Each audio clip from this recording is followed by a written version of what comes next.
Hey, the local repeater just said good evening to everybody. Hey, How great is that's that? what I'm supposed to do. Local repeater. Oh, I got mine turned on. Let me turn mine on so we can hear it squawk. Yeah, oh yeah, absolutely. So thank you, Oh, anybody who's people who are watching live, people who are watching after the fact. We always appreciate your coming along with us. Happy to have you here, and certainly hope we can get your participation during the stream or afterwards by leaving comments for us. We read everything, and if you're live on the stream and leaving comments, we're certainly going to try to address them. Hey, here's a nefarious guy that missed. I think he missed our last stream. I think he said he had another engagement or something. Philip, build neat antennas and harass SAB. Yeah, that sounds like a great plan. Maybe that's our theme for the next time. We'll just get on and harass Tim. No. Okay, do it now. We'll do it live. Yeah. Hey, fantastic. Hey, who do we have here? VA3DLO. Hey, Don, Northern Ontario, Canada. Don, tell me where in Northern Ontario you're from, because I know your call. For some reason, I was thinking Windsor, but that's not Northern Ontario. So tell me where you're at and what else we got. So DLO's giving me a little bit more information. And yeah, fellow Canadian, here we go.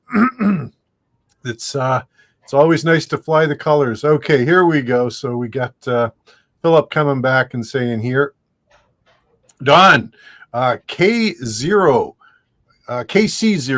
Quebec, November Alpha, Don in Minnesota. Hey, Don, thanks for joining us. We're talking about yeah, it's cold everywhere right about now, but Minnesota's not getting any breaks either. Elliott Lake. Okay, Elliott Lake. So for people who don't know Ontario geography, Elliott Lake is north of Lake Huron, and it's probably, Don, you can correct me if I'm wrong, probably about an hour's drive north of Lake Huron. So yeah, you guys are definitely Northern Ontario. Isn't that where Les Stroud hangs out? It's up towards there. He's more Temagami way, which is more to the east. He's got a cottage up there, and he actually did a Survivorman episode up there in bug season, if you can believe it. That's a tough nut he is. But yeah, it's not too far away. See, mind you, Ontario's vast up there. You should take a radio with him, but that's just me.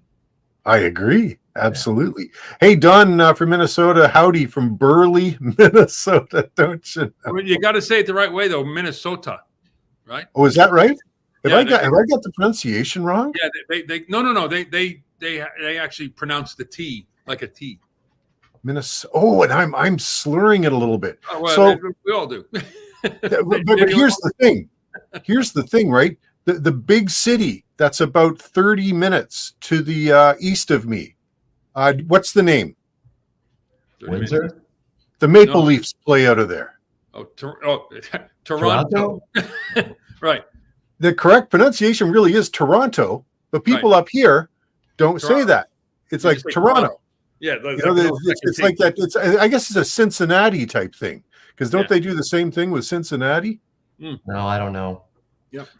No, Cincinnati is Cincinnati. Oh, that's what the people in Cincinnati do. I know they put spaghetti in their chili, which is weird. That's it. That's all I know about Cincinnati. I think you've mentioned that before. But you know what? As far as I'm concerned, chili is just a really good spaghetti sauce. Sounds all right to me. Hey, Juan from Chile. Hey, Juan, how are you doing? 7-3, and thanks for joining us. Hey, fun fact. I just sold an antenna to a guy in Chile, and he's telling me that antennas are restricted import down there. Really? What? Yeah, that's what I said. Really? Yeah, well, I did both of those things. I said, what? And I said, really? So just a hunk of wire, it's restricted. Huh. Maybe they're worried that the Shining Path or someone's going to get a hold of them. I don't know. But creeping socialism. Couldn't tell you. Yeah. So Okay, hey, look at Scott. We got Scott from New Hampshire. Awesome. Love to hear people from New England coming in. Scott, W2GZ. I got to do the American pronunciation. Hey, Scott, thanks for joining us. Oh, here we go. Don's going to tell us. Minnesota. Oh, Minnesota. So he does soften the Or is T. it Minna? Minne. You're Canadian. I think that's A, like Canadian, eh? Hey? Minne. Sota. Well, you know how they come up with the name for Canada, right? They put a bunch of letters into a cup, they shook it, and the first letter came out, and they said C, eh? N, eh?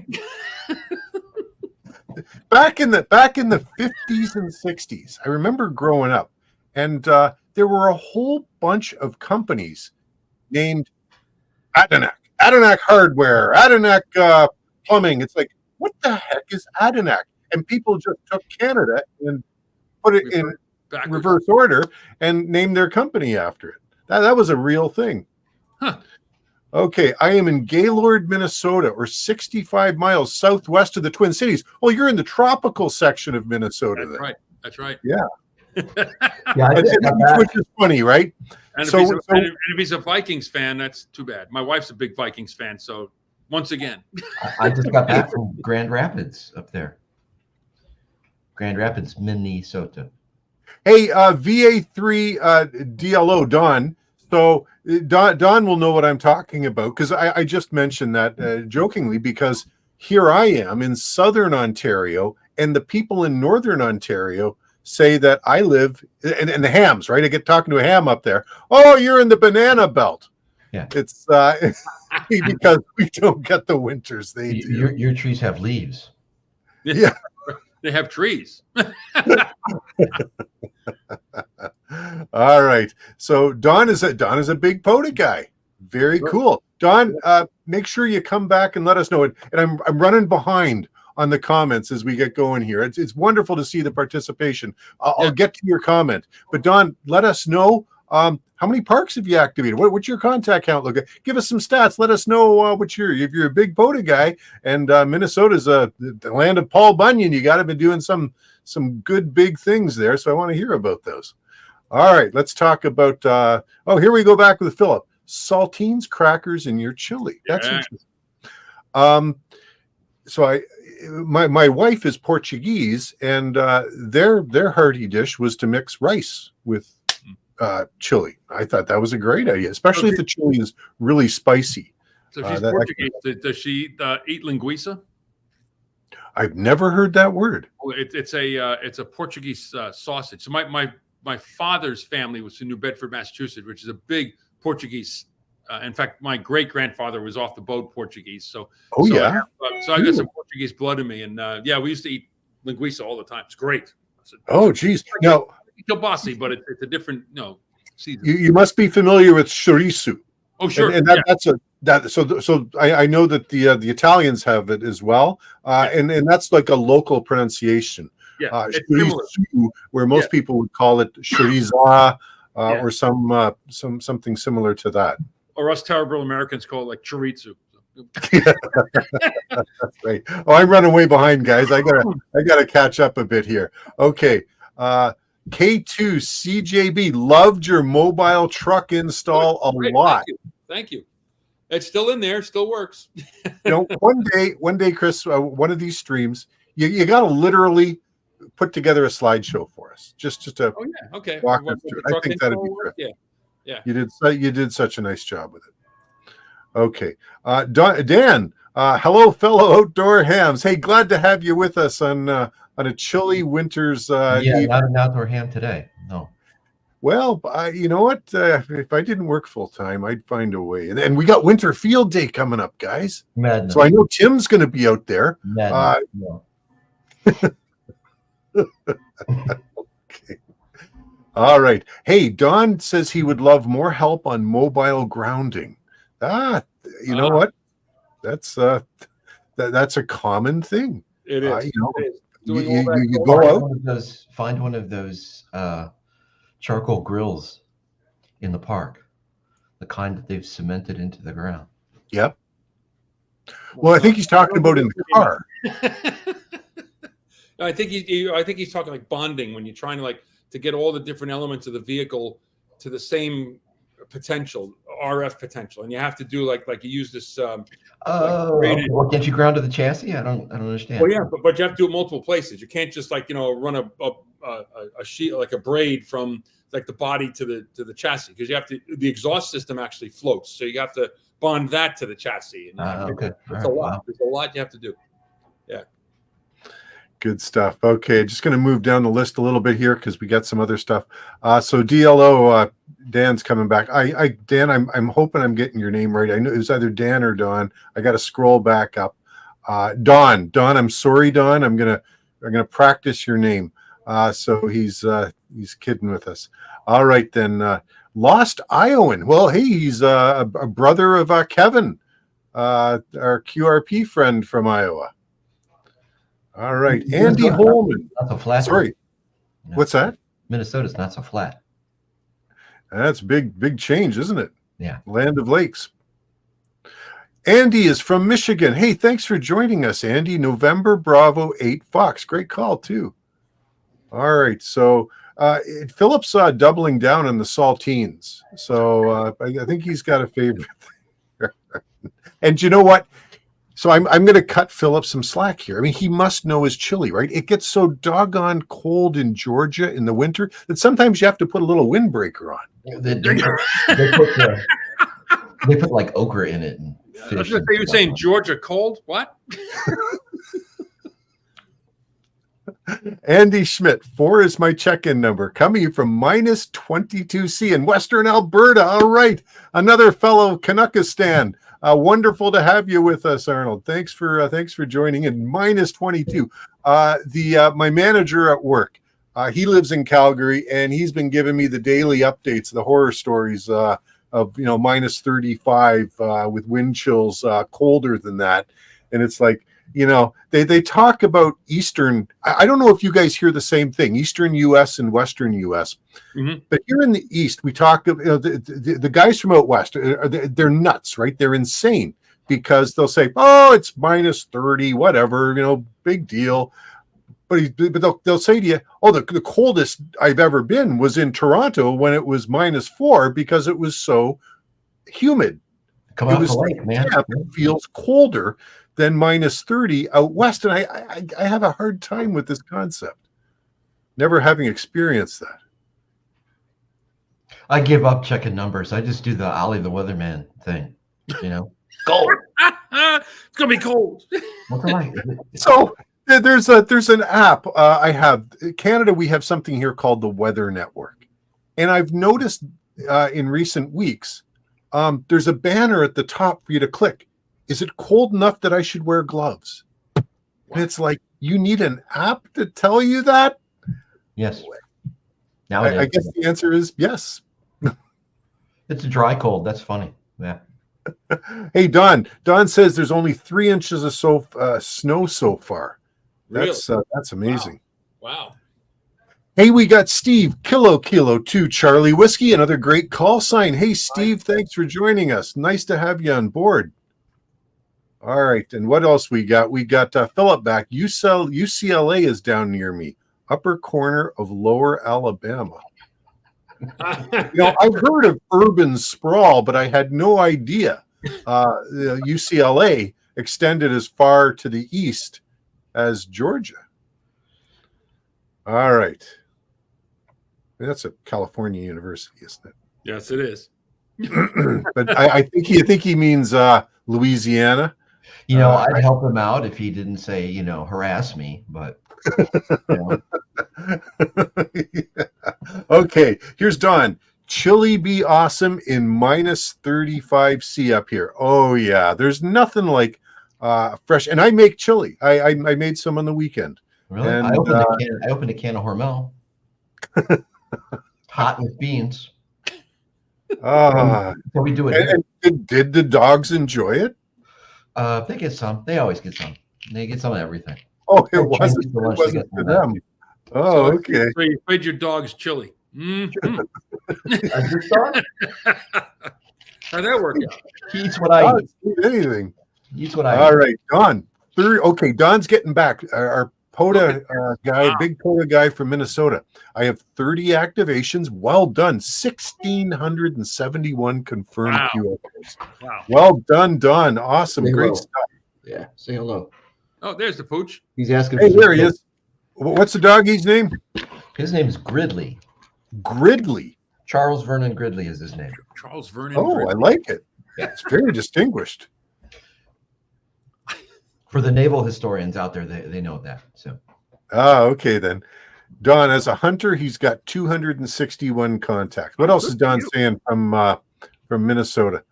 Minnesota. I don't know. I got to practice. I think a it was comfy Minnesota. a comfy 5.5 degrees Fahrenheit here in Minnie, with a brisk 25 northwest. From the northwest, that's a cold breeze. Yeah. Oof. Absolutely. Feels like temperatures 10 below. Yeah.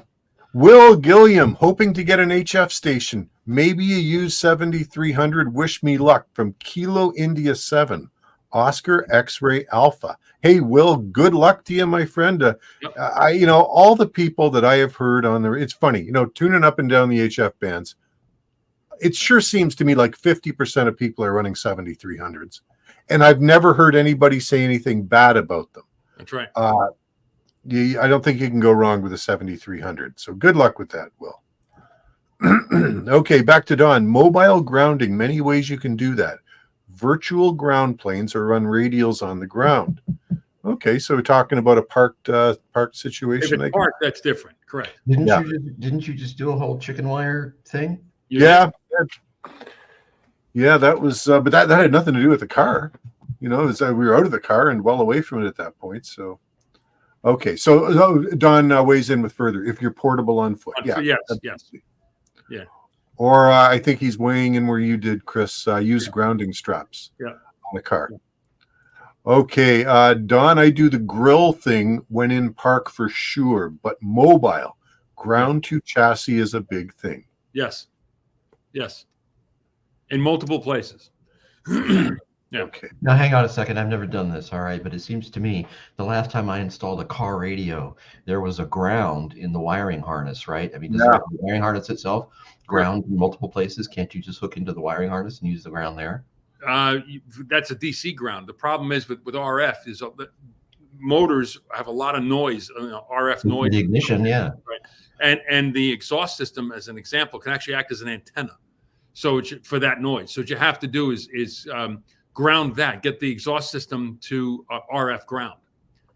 And also like in the case of a pickup truck, the bed and the cab, while they're bolted to the same chassis, it's not necessarily a really good RF ground. So you want to put in a braid between them.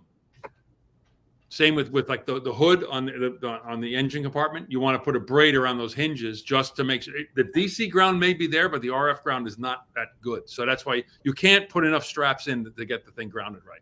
You just can't. Don't let it be said that you can't come here and learn something. Yeah, because now I won't take credit for it. There's a guy, VE3TWM, I think is his call, and you want to talk about a guy's got a mobile installation. He's got this pickup truck with an incredible installation in it. And I watched his videos, and there was another guy, I forget his call, that has a website that talks all about grounding and chokes and all this stuff you got to do. And a mobile environment is really not good for radio. I mean, you're using a compromised antenna. You've got a power system that's, even though you think it's DC, it's not that clean. You've got all this other noise, like between USB ports that are in your vehicle, the ignition, especially like coil on plug, which my truck has. I actually get some coil on plug, like AM interference on FM repeaters that I can hear sometimes. See, the only mobile installation I ever did was with the FT350 or AT350, right. The Yaesu one. It was the 2-meter 440. Yeah. And I had a DIN slot. It went right in. Yep. And wired it up, hooked it, and I never had an issue. Yeah. Now it's with the VHF and UHF, you can get away with a lot more. But with like HF, it's a whole other animal. So, yeah. All right, let's. Don's given us a little bit more information. When parking POTA, if truck is running, it still produces truck noise in our 40 meter and 80 meter. Yeah, so I would recommend if your radio, like in my case, the 7100 has a really good noise blanker in it, so I've got that. I always have that on. You really have to, and you can do some tricks with some of the filtering on it to get it sound a little better. Try running the. What I did was I put the power lines through a large toroid, and also same with the coaxes. I did the same thing to just kind of choke the noise before it gets into the radio. Like you want to get that close to the radio. So. Yeah, it really is a difficult environment to operate in. So, good stuff. Hey, Don had one more comment, guys. I'm not sure what this means. 1115 MSL here in Minnesota Valley in southwest Minnesota. Sea level? Does that have something to do with sea level? Oh, maybe it means sea level. Could be. Let us know, Don. Autocorrect read as saltiness. He's talking about Tim. Tim making his comment about being picked on. Good stuff, Philip. All right, I corrected myself. Oh, okay. All right, here we go. 22 degrees Fahrenheit. Oh, geez, that's pretty rough for you, Georgia. It's balmy. Yeah, it's balmy. Activate the no. I'm teasing. Because there was a time here. I think Toronto had we had something like a foot of snow, and this was going back, I don't know, early 90s or something. And the city was completely ill prepared to deal with it after years of budget cuts. They called in the army. They called in the army to shovel snow and to clear the streets. And Toronto was the butt of jokes for years across the rest of the country for that. I'll bet. It's a dry cold. We were talking about cold. Holy cow, guys. I am so far behind in comments. I'm really sorry. I'm going to try to breeze through some of these, but I want to give everybody a chance to be heard here. Kilo 7 Victor Phoenix, Arizona. It's time to hire a producer. Yeah. Virgil. Yeah, no kidding. Hey, Virgil, thanks for joining us. Wonderful to have you with us. 54 in Phoenix. Okay. Any houses for sale out there? I'm on my way. Yeah, absolutely. What else we got? Dave Phillips back. I've lost 45 pounds in the past year. Good for you. Holy cow. Congratulations, Philip. Awesome. That's a big deal, and well done. That's a whole grizzly. Yeah. So my integral insulation is decreased. Right. You know what? I get it. I make fun, but would I love to have Georgia winters instead of Canadian winters? Yeah. Juan Gonzalez from Chile again. I'm seeing you on my mobile phone. Do I qualify to confirm contact with 4G. You on the 4G band? That's perfect. EXCC on 4G. Absolutely fantastic. Hey, we got Scout Shane. Thanks for joining us. Nice to have you once again, Shane. All right, what do we got here? Don, minus 18 WC wind below chill. Zero. That's the wind chill. Yep. Minus 18? Oh, now, it starts getting cold around there. Yeah, you think? Minus 19 feels like minus 27 Celsius here. There is a point. I'm trying to remember where it is. Is it minus 30 where Celsius and Fahrenheit match up? I think it's in that range. Okay. Don, VA3DLO, you run vintage old gear. Put a comment in. Tell us what you're running. Guys, we may never get to our content for tonight if this keeps up, but that's not a complaint. We have content? We have, well, one of us has gone to some effort to put together a little bit. Oh boy, you hear that, Tim, right? Listen, I try to do show prep, okay? Yes, but you do. I'm cutting you slack. I've got a lot. I have a lot of stuff, and I'm feeling feisty tonight, so take everything I say with a grain of salt. Don, all the major snow went south to Iowa this year just to interfere with the caucus, I'm thinking. All right, electromagnetic mischief. Try to visit something other than K2175. 44 visits in 2034. Well, you mean 2024? Oh, that can't be right. Huh. Philip, I think we need you to clarify on that one. Maybe that's a different park. 44. Oh, you know what? Hold on. He's lost so much weight in his fingers that they don't type right anymore. Visit a new park. What's that? Kilo 2175, 44 times. That's impressive. I wonder how far away the park was from him. Okay, we got Don again talking about some of his classic radios. Yaesu FT950. Now, Don, I didn't think that was an old radio. In terms of old, but for CB, I run a Midland 13 898B, 1977 vintage. Now that's a classic. And fixing up a Cobra Cam 88 CB. Wonderful stuff. Okay, here we go. Kilo 7, Victor Zulu, bonding more than grounding. Yeah.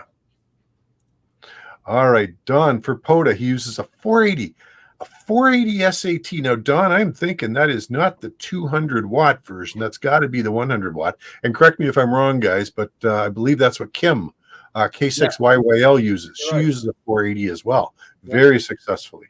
So, Don, you definitely got a winning combination there. Okay. New ignition packs in trucks, notoriously hard to cure with their noise. Absolutely right. That's absolutely right. Don, back using some Harbor Freight cases for transport and ease of setup. Over here in Canada, I use a product by the name of Maximum. It's a Canadian tire brand, but it's made by a manufacturer in Italy, of all places. And very good, but never buy them at full price. It's the old Canadian Tire rule for Canadians. You never, ever pay full price at Canadian Tire. You watch the flyers and wait till something goes on sale, because typically it's going to go on for half price. Okay. I'm gonna try my best at your name. Yaroslav Osmomizel. I hope I got it right, or at least partially right. I said it with respect. Going to upgrade to General this week. Fantastic. Thinking of eventually getting an FT891 for mobile base station. You can't go wrong with an FT891. It's a good, solid, well-made radio with a lot of terrific features. So good luck with your upgrade. Don, RF motors produce tons of RF through the entire truck. It's amazing. It's absolutely amazing how much RF gets generated. He says braid straps are key. So I think, Tim, you were mentioning braid straps. Wasn't me. No, might have been Chris. No, I was yeah. You got to use braid straps. Okay. Will's back. Sounds like diesel-powered vehicles are best for HF portable. Anyone got an opinion or experience on this? I don't know. Sorry, I don't. If somebody has a comment, please let us know. So, all right. I just checked that we, in fact, are live on Twitter too. Twitter Spaces. Hey, fantastic. Yeah, so is Coffee and Ham Radio too. Same time? Yep. Those dogs with fleas. Oh no, we got a tough time slot. I've always told you this is our time slot. This is the one we've used for many moons now. They know we have a license. A number of reasons. In the fall, you're competing with football. You've got the Wi-Fi coming on. You've got there's always another couple. You know what? It's a tough time slot. And that's cool. I have nothing but respect for those guys, and the world is big enough for all of us. Okay, so Don agrees with Kilo 2 Charlie Juliet Bravo on strapping tons. Yep. Philip back. Flammenwerfer's fun way to clear snow. Does anybody know what a Flammenwerfer is? Yeah, it's a German flamethrower. You know what it is if you say it in German. That's Flammenwerfer. Yeah. Okay, I guess that would be fun. Hey, Ryan, Kilo Charlie 9, Oscar Zulu Alpha. Hello, and thanks for joining us, Ryan. Great little avatar you got there, too. FT891 is a great rig. Absolutely. Okay, Don from Northern Ontario, Elliott Lake. Ha, ha, ha. 4G band. Funny. Yeah, that's great. That is funny. William, minus 40 for Celsius and Fahrenheit to be the same. Thanks for the clarification on that, Will. Feet above sea level. Okay, so that's what Don was talking about. A little bit of elevation there, as long as it's around the other terrain. Minus 40 C. Okay, Arnold giving us that information. Well, no, that's a fun fact. Yes, those two curves meet at minus 40 C. So the same temperature. And you know what? it doesn't matter what scale you're on. That's cold. Yeah. That's like stupid cold. Yeah. Yeah. All right. I run Cobra Cam 88 CB radio vacuum tube. Holy cow. That's amazing. I run a Midland 13898B base CB crystals from 1977. I think they'd have to be, because is anybody even making crystals? Like there is. Yeah. Oh yeah. But you can still get them. You can get them. Can you? Yep. That's good to know. I had a guy from Australia contact me, and he had bought, I don't know, some marine. It was a marine radio, and he was looking for an antenna to do X or Y. And usually when someone tells me what radio they're using, I usually do a little bit of homework. And it turns out this is like an old, like 1970s crystal radio, and he wanted to convert it into like HF. I was like, well, you have to get the crystals. Yeah. And I was like, well, I got all these channels. I don't know what they are. And I was like, well, turn it around on the front, and usually they write them in pencil on the side or whatever. And it was all like, marine band stuff. Yeah. So no, you need a crystal. And he was using words like ton, TONNE, and meters and things like that. And I kind of was able to deduce from the conversation that he was overseas, right? Well, Australia specifically, right? Yep.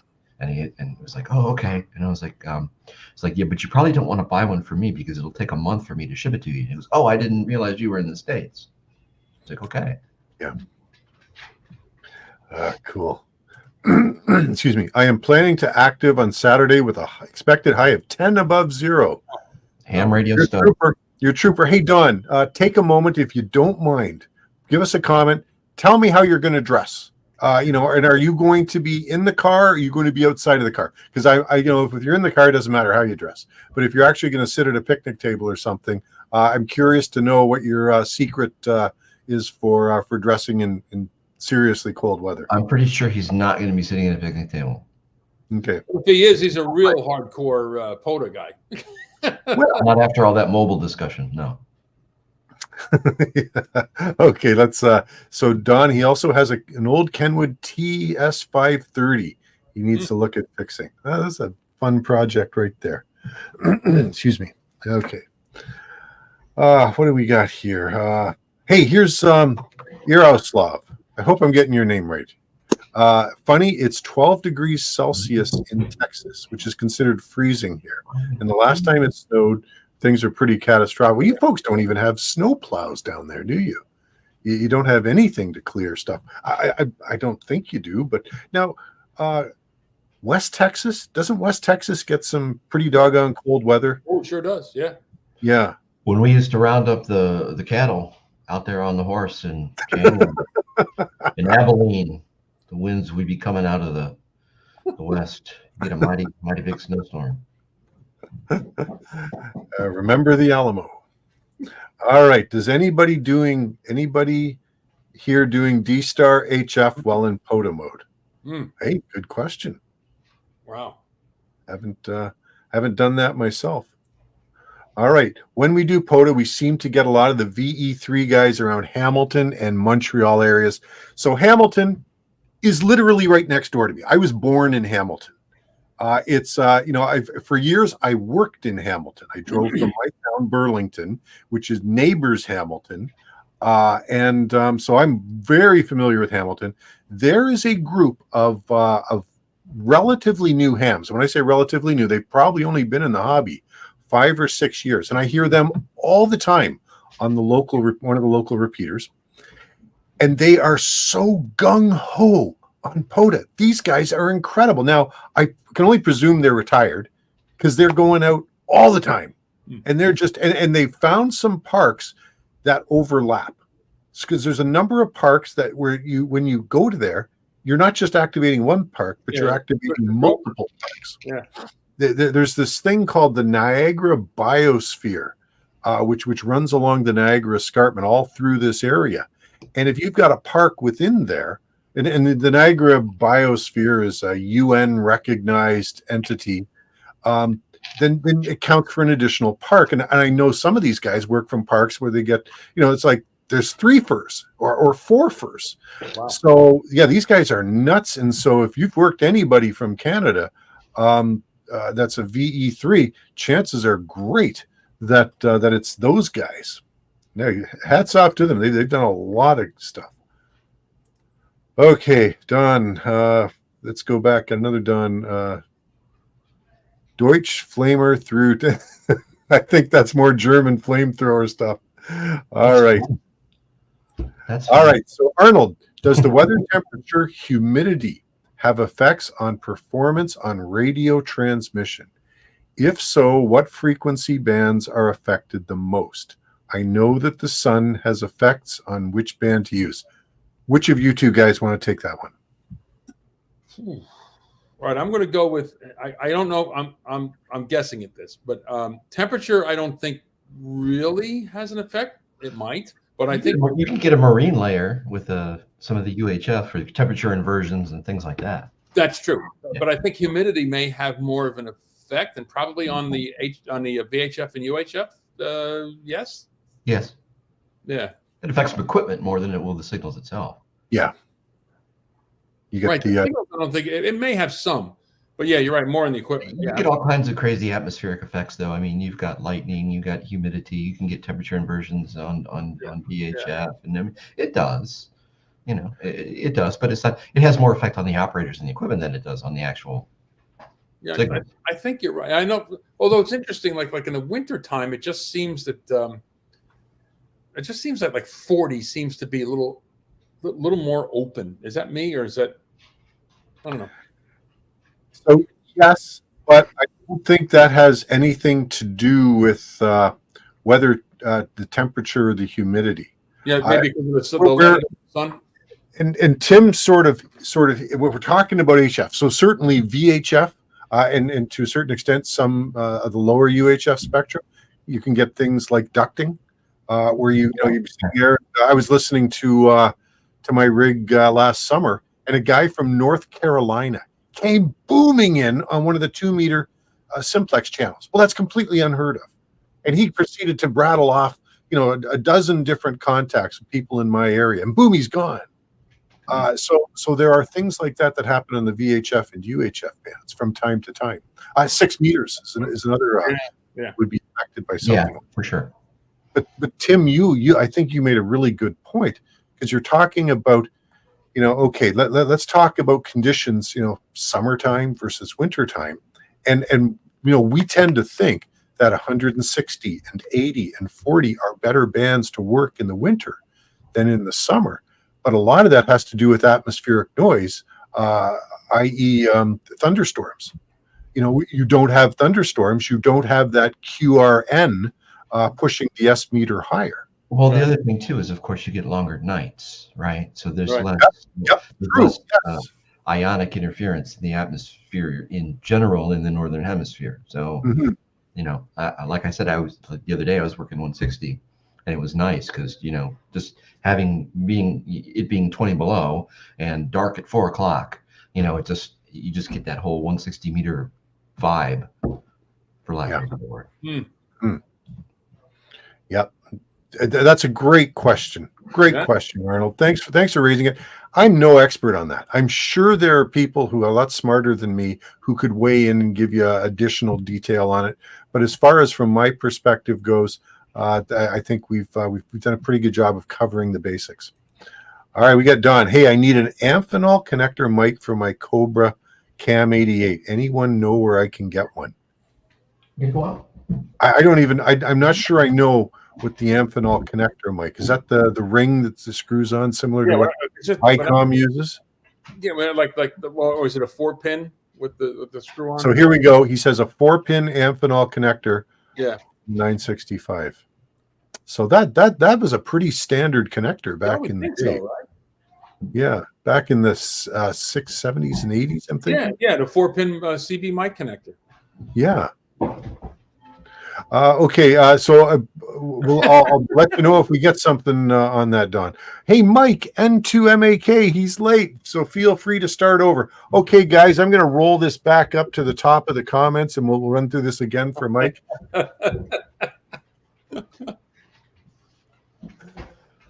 Well, maybe not. Be careful. Okay. Don't joke. Don't joke. He's a hamfluencer now. Oh yeah. A hamfluencer. Where'd that come from? Tell us the story. Newly minted ham influencer. What does that mean? That means he's on YouTube and he's like a Kardashian or Well, but he's been there for a while, and he's but now he's getting promos and perks and things like that. Oh, is he now? Okay. I set him up with a coupon code. Did you? Yeah, so I set him up with a coupon code. So now he's a handfluencer. Hey, Mike, just an FYI, Tim hasn't done that for me, so you are something special. I certainly have. Neither one of us. Not just. I don't want to say anything. Certainly have. Stop it. All right. Hey, look at this way. Your colorful commentary is better than coffee. Thank you very much. No shade intended to our colleagues over at Coffee and Ham Radio, for sure. All right. Abilene gets snow, if I recall. So we're talking about West Texas again. Yes, it does. Yep, I got respect for those guys. Dan Trainer, we're going ice fishing soon. Thinking of a vertical and you know what? Kilo 8 Mike Radio Delta did a video several years ago before he moved down to Texas. He went out on and I thought it was brilliant. Yep. Frozen lakes on the air. Yep, lakes on the air. Did you ever see the one he did when he's up there when he did summits on the air? He's on the top of a parking garage. No, I think I missed that one. It was great. Yep. That's beautiful. Dan, take some photos. My email is good on QRZ, and shoot them over, and I'll put them on one of our future live streams if you get the chance. Okay, Don, supposed to be 35 Fahrenheit. Man, that is a big swing, but I'm looking forward to the warmer weather next week. They're calling it the Great Thaw. Yeah. Well, not Buffalo, what is it? Buffalo's 50 minutes drive from here, and they got socked, but it could because it's Buffalo, right? They always get socked. So I think everywhere else the snow is going to melt. I just don't know if it'll be warm enough to melt everything in Buffalo. Hey, Mike would know more about that because he's would be unlivable. I mean, Chicago's bad enough, but Buffalo, just for the snow. Yeah. Okay. It's right at the end of that big lake, and the water. Side of the lake, man. Yep. Hey, Mike. So speaking of Mike, down Western New York way, I will be trying D-Star HF with my 705 for POTA sometime later this year. It's on the to-do list, and that's one of the things I wanted to get to. We're 42 minutes into this, gentlemen, and we haven't had. I'm still working my way down through this list. That is not a complaint. This is awesome. I love it. Way to go, guys. Thank you. But Mike's already chiming in, and I'll say it right here and now. If you're watching and you have a goal or a project you're working on this year, please put a note in the comments. Yeah. Let us know what it is, and we'll share it with everybody. Maybe inspire some people to try stuff for themselves. Well, Mike putting that up, because my 7100, my truck, obviously it's an ICOM rig, it's got D-Star in it. I've never used D-Star in it at all. So I didn't even know you could do D-Star HF. So that'd be something to try. I remember talking to a gentleman in the U.S. I think it was on 40 meters. We're going back a few years. And he was telling me about D-Star. He does D-Star on HF all the time. He says it's fantastic. He says the signal quality, the just the purity of the signal is beautiful to listen to when you've got it set up properly. So they're onto something. And it shocked me because I didn't know anybody was doing it. Yeah. You don't hear about people doing it. And I've got, by the way, Chris, don't feel bad. I've got a pair of FT70s that I have never used Fusion on. Oh, so that's actually one of my projects for this year, is to figure that out. Okay. Hey, it's Neck from the Ontario CB Club. Hey, Neck, hey, thanks for joining us. All right, Arnold, 32 degrees Fahrenheit is the freezing point of water, as is 0 degrees Celsius. Yes, thank you. Don's back. Tubes are made in Italy, Russia, China, and Norway. I knew Russia and I presumed China, but Italy and Norway are kind of surprising to me. Did you guys, by the way, are you guys familiar with what's happening in the long wave band in Europe? How all the transmitters, like some of these long wave transmitters have tubes as large as a person, and they're having to shut down these long wave stations simply because they can't get tubes for them anymore. Wow. No. So, and one of the I've always wanted, in the middle of the night, I can't sleep. I come down, I turn on my rig. I always give it a little spin down the long wave portion of the band, just hoping one day I can hear a long wave broadcast. And if I understand it's fairly common on the East Coast, Chris, out your way. Yeah, But it's not like it used to be. I mean, I used to love to listen to BBC and stuff like that, but the BBC shut down years ago, and it's not what it used to be. Yeah. All right. Here's Don from way up north. Humidity or fog may affect equipment. I know for one fact, lightning affect HF as lightning splashes. Yeah. Here's Juan from Chile again. This weekend, 37 degrees Celsius. So double it and add 32, guys, to get your Fahrenheit number. Are expected in San Fernando. I was hoping to go do radio in the mountains, but I'd better stay at home with the air conditioning. That's pretty warm, Juan. I don't know if you're used to those kinds of temperatures, but I'd melt in that kind of scenario. We are so darn committed. He's talking about his POTA going out in the freezing cold. We should be, and I'll be, so my buddy Tim, my buddy Tom, VE3TWM has talked me into going out for winter field day weekend after next. Don't know what it's going to look like. Don't know what our station will be like, but I might be out there freezing with you too, Don. I will be in a warm red Ram 1500 pickup, Don. Oh boy, I'll be on a picnic table with a good heater when needed and heated seats too. I'm sure you got a little cooler right there, just in case you get a little thirsty. I will either use my Chameleon TDL Delta loop or hang on, let me see if he's got more there. Here it is. Okay. Single 1/4 wave telescoping vertical, and use AGR 25-foot cable with ferrite beads on the end. Great reports this way. So he's using it like a counterpoise, I guess. Yeah, cool. Got Don, Northern Ontario, like he's back on the atmospheric noise. Thunderstorms, lightning affects frequencies like 40 meter, 20 meter, and 10 meter. And 17 experiences lightning splashes a few times. I gotta say, guys, I know Don's saying that, but that really hasn't been my experience. Well, hang on, because you and I did a 40-meter QSO the one time, and there was a thunderstorm in between us. And yes, I know that we would get some reflectivity off that storm because you would come in really for sure. Yeah. Sorry, I didn't specify enough. 40, 80, 160, absolutely. But you start moving up to 20, 17, 15, 12, 10, and it really isn't so much a thing anymore. Have you noticed it? Like, tell me if I'm off my rocker. I mean, you get some crashes sometimes, but not 40 and 80 are the big ones. Okay. All right. So thanks for chiming in, Don. Okay, what do we got? He also uses a Life PO4 battery. Oh, have I got a battery story for you guys? We'll see if we get to it. We're at 48 minutes in. We haven't even started talking. All right. I also use a Life PO4 battery in a 30 amp hour or 50 amp hour, depending upon planned operating time. Good. Don, let me know, how much power do you run, and how much runtime do you get out of a 30 amp hour? Right. You wouldn't. Right. Always curious to see what people are getting. NVIS wire configs have been awesome this year through the winter. That makes sense.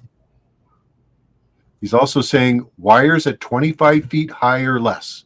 Great bounce off snow and leaves.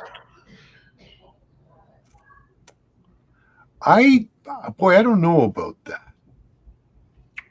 Guys? Well, in theory, your snow-covered ground is going to have more conductivity. Well, but it's frozen. Does it? It's not water. I'm not disputing it. I just don't know. I'd sort of discounted snow because it's frozen. Now maybe he's bang on. Does it have the same effect as if you're parked near water or something like that? Yeah, like I think that's the point he's making here. Yeah. You think so, Tom? Tim? Sure, absolutely. Okay. You're going to get more reflectivity. Okay. Greater reflectivity, I should say, if my grammar. Yeah. Okay, Dawn, I love 15 meters and 80 meters this time of year. Dawn, do you run 80 when you're doing your POTA stuff? Because I'd like to know what you're using for an antenna, but 15 meters, yeah, absolutely. 15 is quiet. And here's the thing, guys, I don't know if you see this. Guys love 20 meters. They always love 20 meters is your go-to DX band for everything. But if you're not running 10, you might zip up to 17. But a lot of guys overlook 15. Yeah, 15 is. And then they scoot right on up to 12 and 10. And most of them don't even stop at 12. They go straight to 10. Yeah. So it's always been my impression that 15 is an incredibly underutilized band. And you can catch some rare DX up there and be the only one coming back to the guy because everybody is disregarding 15. So Don, I'm on the same page as you. Well, 15 when 15's open, it's incredible. Think it through. So a lot of guys are using NFETs, right? So your NFET is going to do 40, 20, right? And it'll do 15 in some cases, and 10. So when you have that kind of antenna, and think, what else are you going to use on 15? Your OCS, your OCS will do it. You gotta tune them. Remember, you usually got like an ICOM or AC3-to-1 tuner, right? Right. So what are we talking? 15 is kind of an odd. Everybody will say that your 40 meter antenna will do 15 on the harmonics, but the performance just isn't so great. You would see a lot more activity on 15 meters if that's to do it. Tim, thank you. I was missing that, and I think you're absolutely right. Yeah.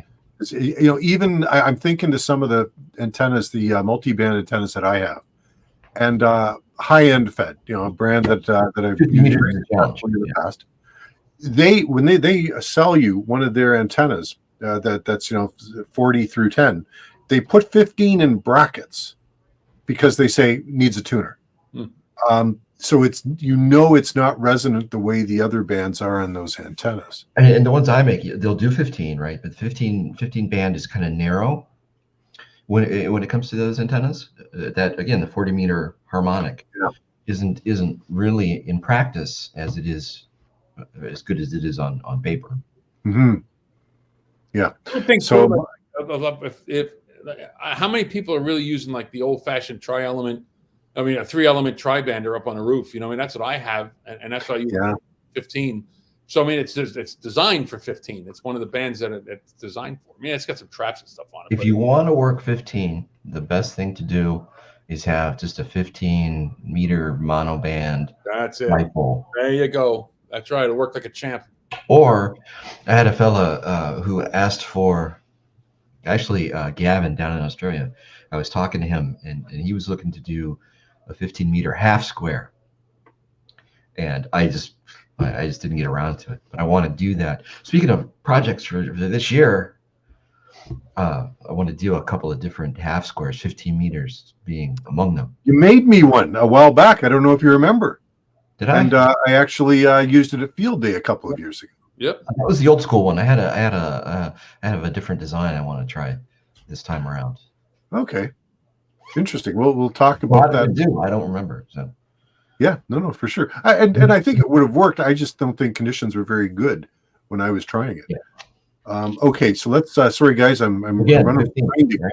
15. Holy cow! This is wonderful. I really thank everybody for putting in their comments. This is really making for an interesting stream for us. Okay, Amphenol always sounded like a med to me. This is Philip for all your ham radio. Take some Amphenol. Take 2 Amphenols and call me in the morning. All right. Hey, Victor Echo 3, Echo Bravo Mike, Victor Alpha 3, Quebec Foxtrot. Hello from Oak. I presume you mean Oakville. And thanks for joining us. Arnold, what roof angle? Okay, all right. We're going to get into a Tim question here. Tim, I'll throw it open for Chris too. Everybody who's used a metal sheet roof and puts an antenna over it gets detuned. Yes. So can let me read it out just in case there's people that aren't watching the screen. What roof angle is best for creating a ground plane reflector when using antenna on metal sheet roof? Now, well, let's ask what kind of antenna, vertical wire antenna, whatever. Yep. Because what came to mind when he said that is I was thinking of like the old CB radio ground planes where you would have the vertical component, and they recommended having the ground plane radials down at a 45, right? Yes. That's just me thinking out loud. Yep. Yeah. Yep. The only situation that this works for me in my mind is that if you're trying to replicate, it's like a mag mount on a car, right? Right. So you've got I don't know about the 45. That won't be new to me, but I don't really deal in ground plane antennas. But I would suspect it would be either 45 as you say or around 180. Right. But I know if you take wire and try and do it over a metal roof like that, you're gonna run into problems. Right. That's right. That's different. So there are correct me if I'm wrong, guys. Aren't there HF antennas that are set up like these would be specialty antennas, maybe used by military, commercial, etc., where they would take one wire and they would put it parallel underneath the actual driven element, and they use that to Yeah, I mean, it just acts as a reflector, what's just like a reflector on a Yagi, right? Right. That way, So it's got to be matched. If you had this scenario and you were able to determine where the wire could go and how high above the surface it would go, is there any reason to think it would act any differently?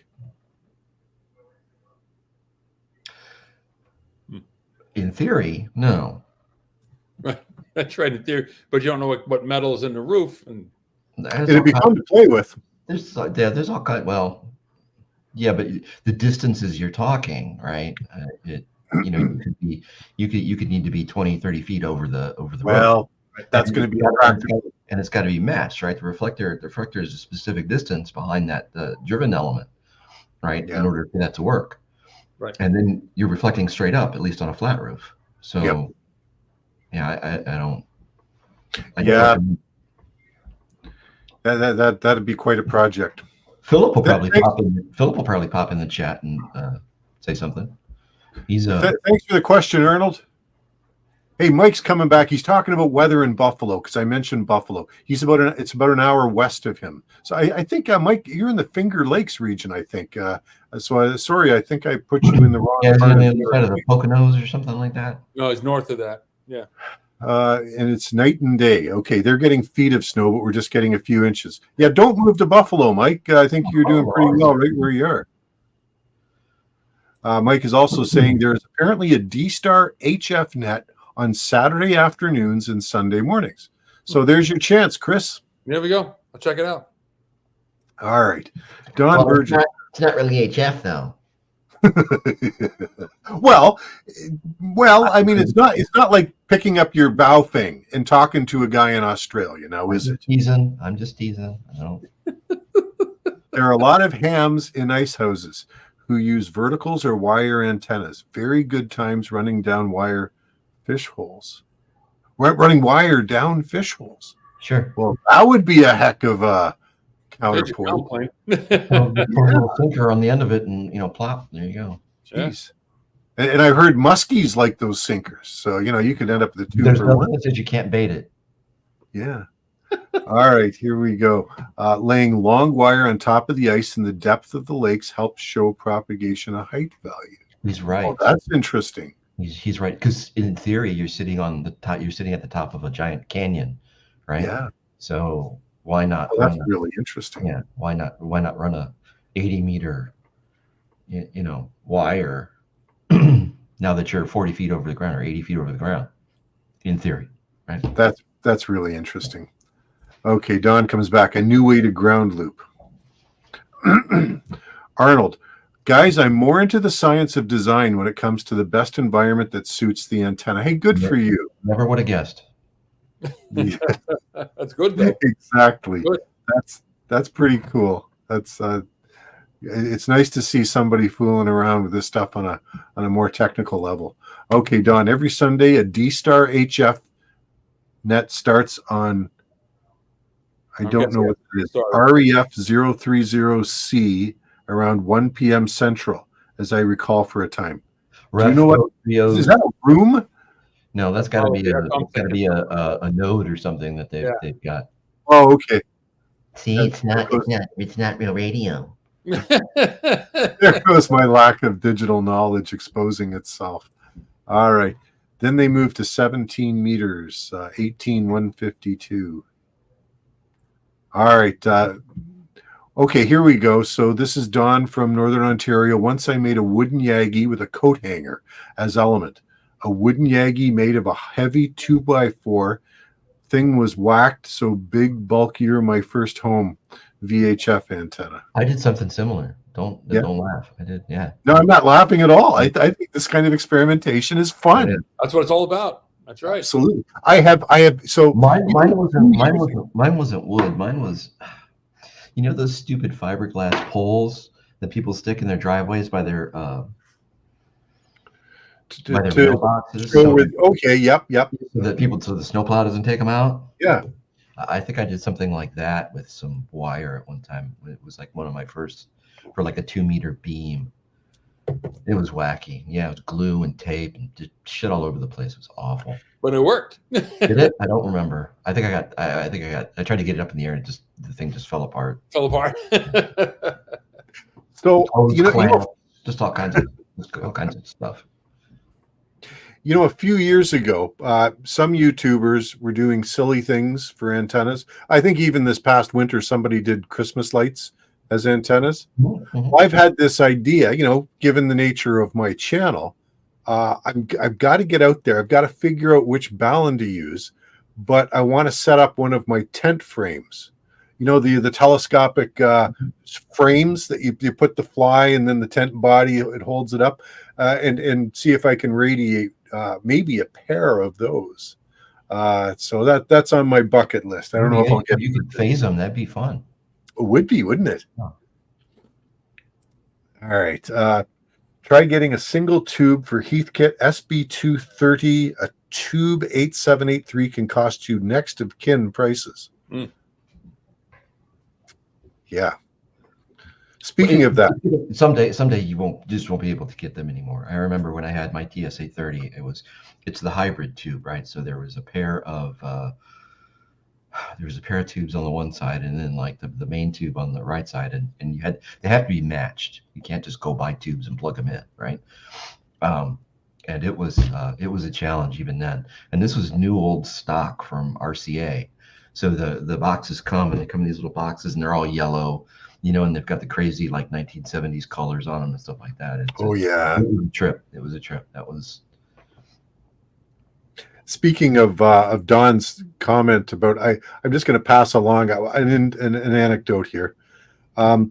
So he's talking about next of kin prices. So my friend Tom VE3TWM that I was out and we did the wire mesh experiment with that my last video focused on.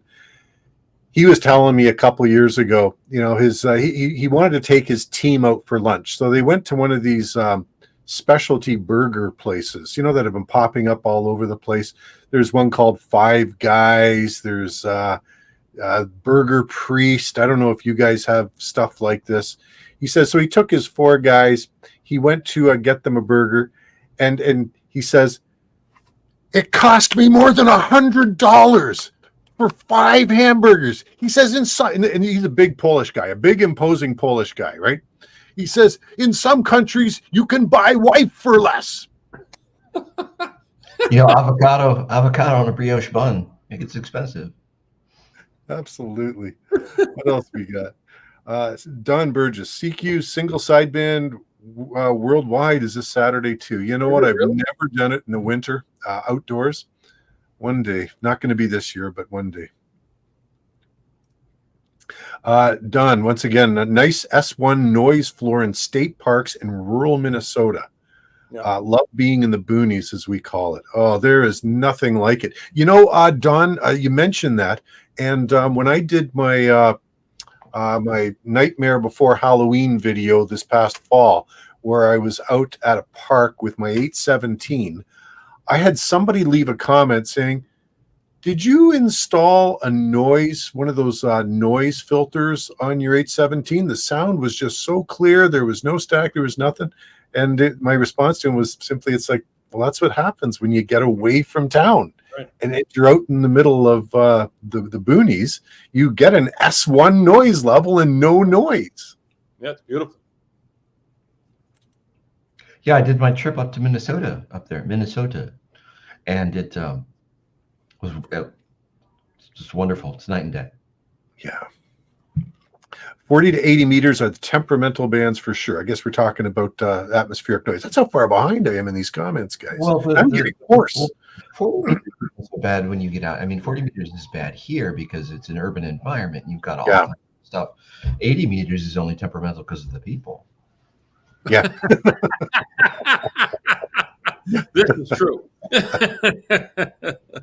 You know, if you just come home and you got this pain in your lower back, you got to talk to somebody about That's it. right. I got the sciatica. It's driving me nuts. Listen, I can hear that on some repeaters around here too. So, got to go to the doctor. I gotta.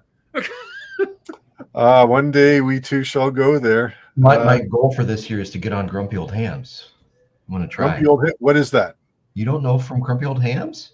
No. Oh, Grumpy Old Hams is a YouTube channel.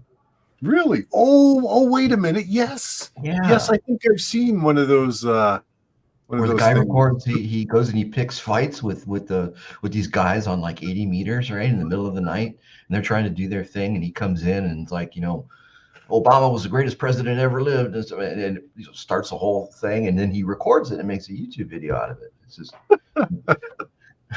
oh, that's fun.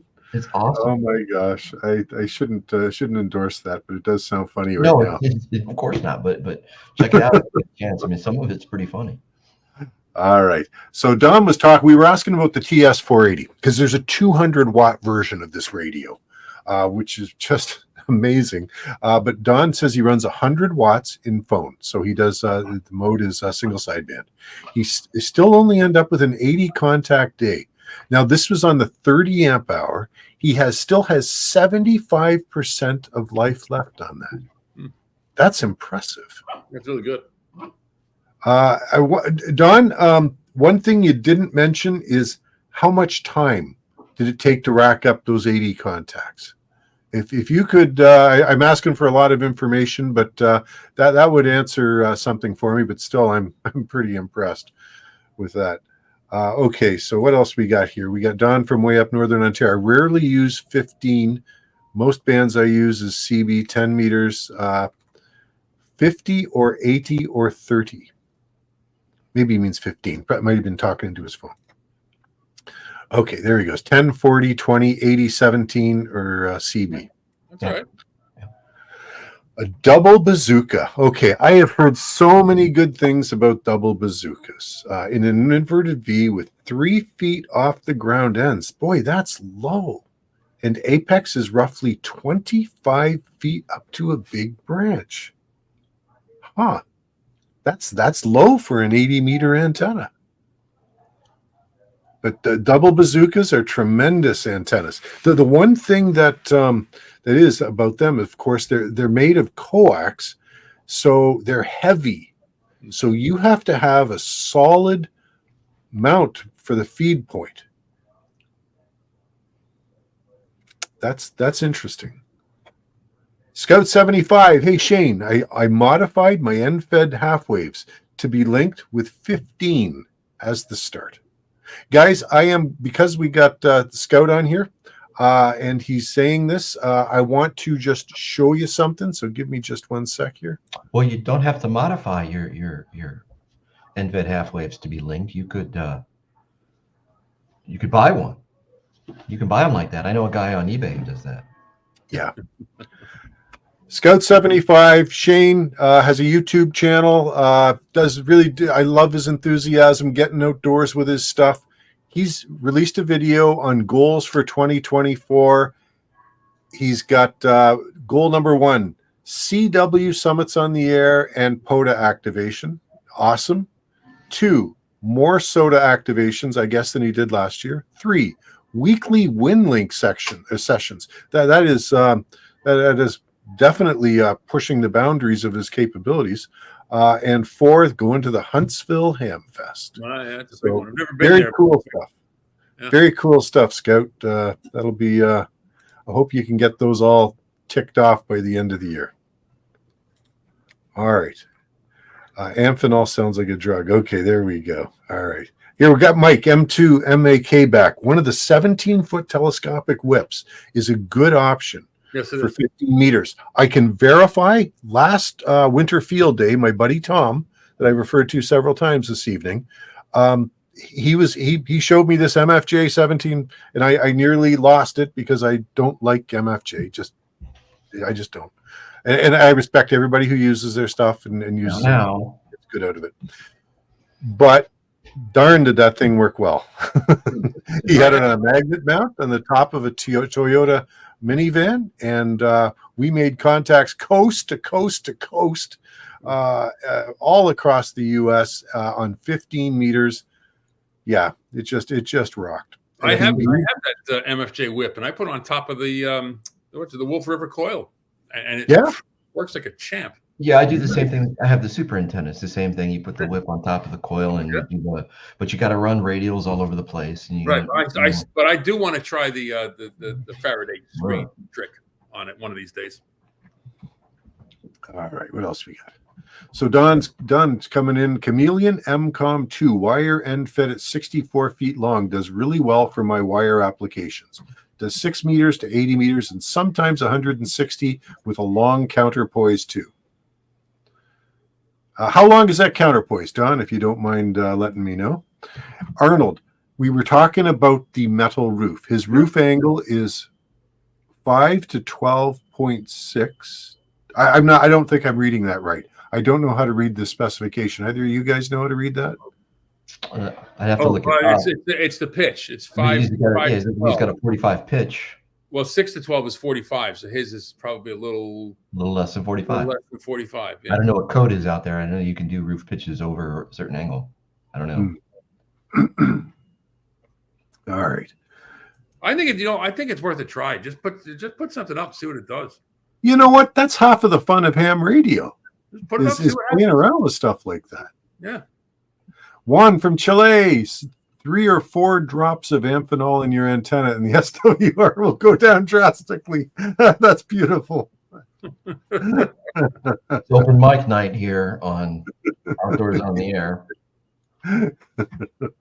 Yeah, that's right. Mike, N2MAK, that military antenna sounds like a 2-element NVIS Yagi. We were talking about the the driven element over top of the passive element. Yeah. Okay. Oh my gosh. Here we go. I'm just gonna.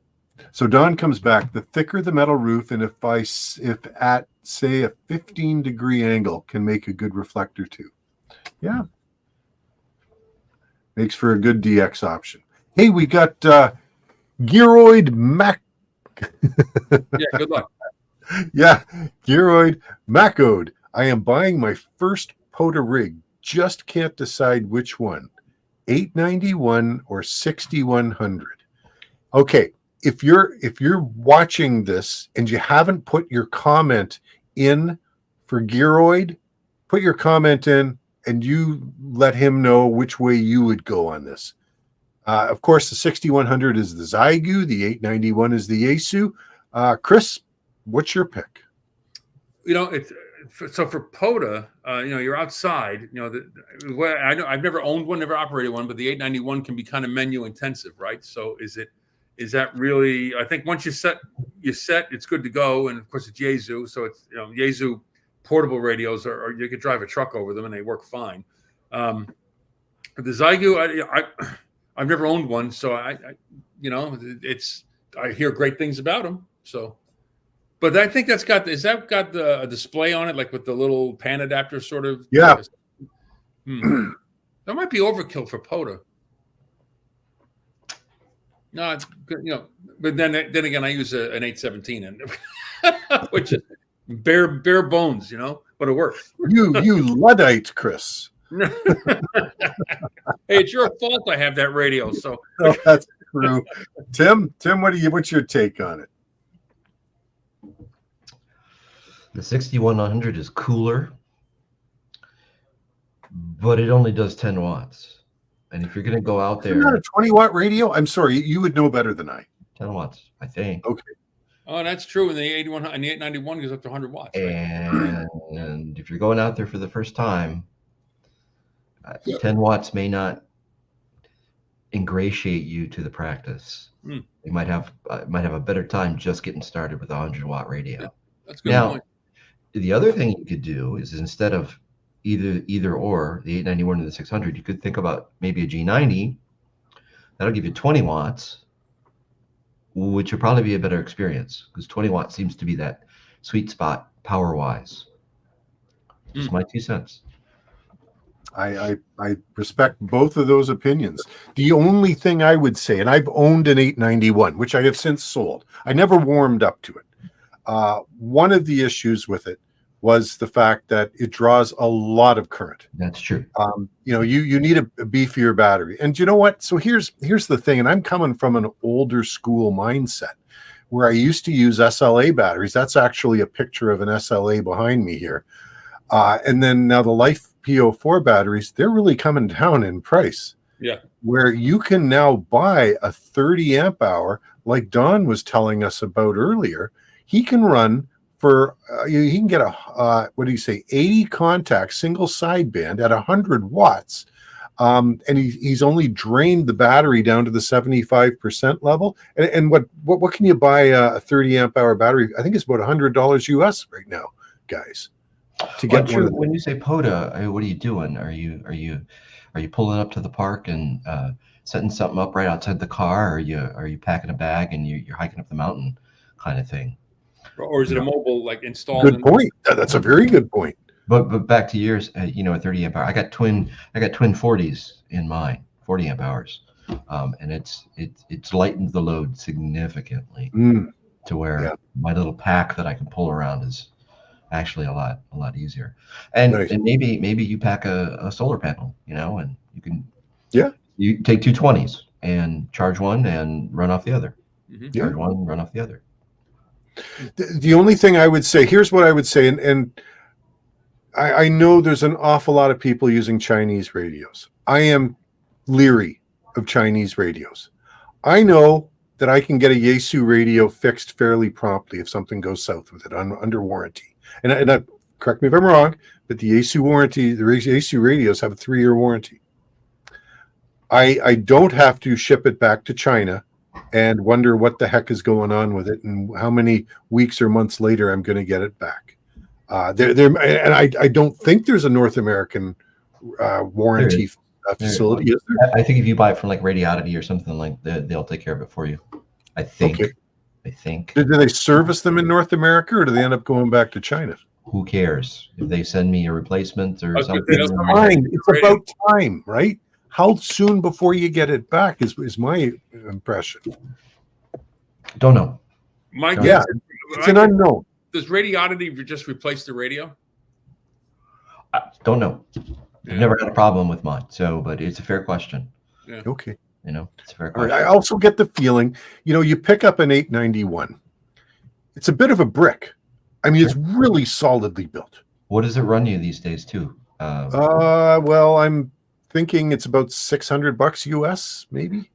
Really? Still, that was pretty much its going price. Well, first they're still making them, right? Sorry, isn't that what you asked? What's it selling for? Yeah. They're not discontinued, are they? No, still current product. Yeah. 679. 679 at DX Engineering, 679 at Gigaparts. Yep. Amazon 700, of course. Okay. For some reason, I thought they were more expensive. But what does the 6100 go for these days? And there's a new one coming out. It's got to be in the same range, isn't it? There's got to be. I think there's a new version coming out too, right? Probably. The 6100 is a 6100B or something. I heard somebody talking about the new model. Okay, so that's $100 less. So, the point I was trying to make is that the fit and finish on the Chinese stuff is not the same. It's not built to as high a standard. It's just not as solid, rugged, whatever term you want to apply to it. And I know they're getting better. They're gradually getting better. But I just don't think they're up to a par with the Japanese built stuff yet. So here's the deal. I'm looking at the Radiodity site. You could get the 6100 with the bundle, right? For $579. Okay, $100 less. Because I think they're coming out the new one. It's going to be a promo for it's like the 6101 or so. Somebody in the chat will tell us. Yeah. Okay. All right. Let's move along. And that was a great question, Geroid. Mike's going to tell us a little bit about the D-Star HF net. They coordinate frequency on a reflector and go on HF from 80 meters on up. The D-Star HF is simplex, though. Makes sense. Yeah. Hey, Don from Northern Ontario, loving the stream, eating wieners and beans. Hey, didn't Red Fisher used to call that shore lunch? Now, you American guys don't know who I'm talking about when I say Red Fisher. He used to, this is a guy from back in the 60s and 70s who had a really cheesy fishing show on Canadian television. And he'd go out there and he would go out in the boat and he'd catch some fish and he'd go back for shore lunch and he'd cook these fish up and he'd always have a can of baked beans. They'd start a little fire and he'd be frying up these baked beans as he's frying up the fish, and he called it shore lunch. So yeah, I'm sure Don knows what I'm talking about. You had me at wieners and beans. Yeah, exactly. Oh, you guys like wieners and beans? Hey, come on, who doesn't? Well, I agree, but I'm just, sometimes that, Tim has discerning tastes. I'm not really a wieners and beans guy. Chili and spaghetti, for example. It's a non-starter for. Listen, when you're from Chicago, okay, there are certain things that just aren't done. You don't put spaghetti in your chili. You don't put ketchup on a hot dog. Okay, you just don't. Peanut butter with chocolate, stuff happens. Well, that's Reese's peanut butter cups. Come on. Yeah. All right, here we go. Okay, so Arnold's talking about his metal roof again. He says, now I have to reevaluate my situation. I don't want to buy a lot of expensive stuff and have a failure of design causing disappointment.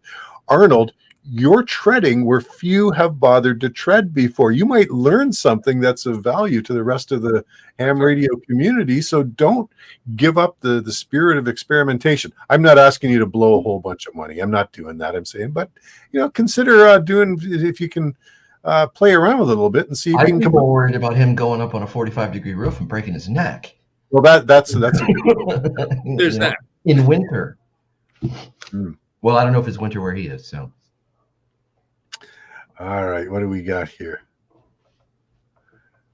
I'm actually going to skip over some of these because it's just they're good comments, but they're sort of like back and forth and maybe little bits here and there. Okay, take a look here. So we do have Don out in the country. We now bury AC lines for farmers. Well, that's pretty awesome because I'm living in a suburban neighborhood where the lines were buried when the homes went in. So that's. I've got it actually, because this house was built in 35, and the majority of people have the lines running to their house. We had to pay to actually get the line from the pole buried through the backyard coming up into the house, and it's a world of difference. Was that a lot of money, Tim? My mom did it. I don't know. Oh, okay. Years ago. Yeah, in the 80s, I think.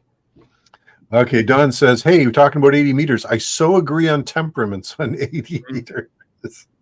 You gotta be in the mood for it, but I'm going to say this. Hey, listen, I want to say this about 80 meters. There is I have referred to them before. I think there's a local Ontario net called OnTAR, 3755 kilohertz.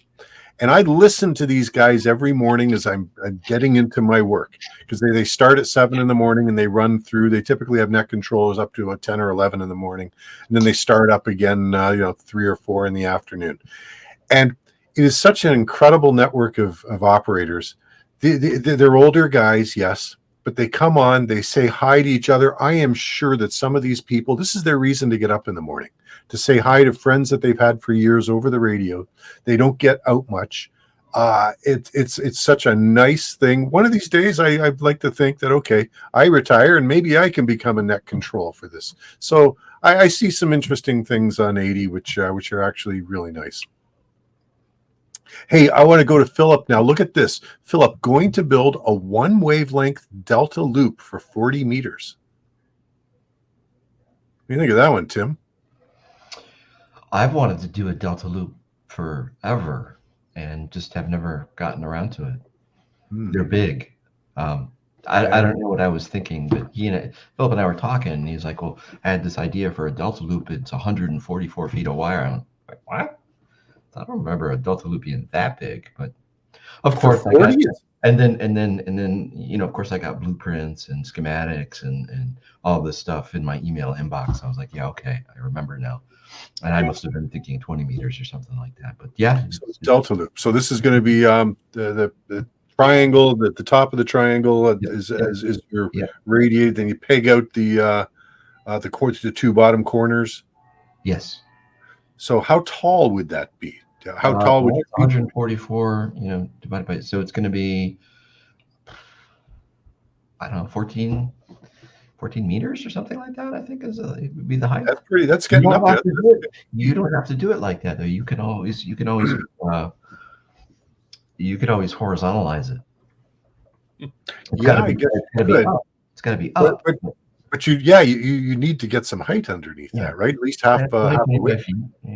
Standard low dipole height. It'll work. Interesting. Yeah, I've wanted to do that for a long time too, but it gets to be a big antenna. Hey, so Philip, I don't know what the hypotenuse of a triangle with 144 or 14 meter sides or whatever it is, but that high. Okay. So it's pole height. Here you go. See? So Philip's just given us the information. 47 feet per side, resonant at 7.150, dead smack in the middle of the band, hang from a 12-meter spider beam pole. Yep. Cool. I got one of those. That would be fun. All right. A lot of work to get that thing up in the air, though, I would think. Holy cow, guys. I am way behind. Well, okay. Don from Northern Ontario has followed Scout. All right, good stuff. Hey, Don, Minnesota, I would take maybe 2 to 3 hours for operating time for 80 contacts. Thank you for this information, Don. It's actually a revelation to me.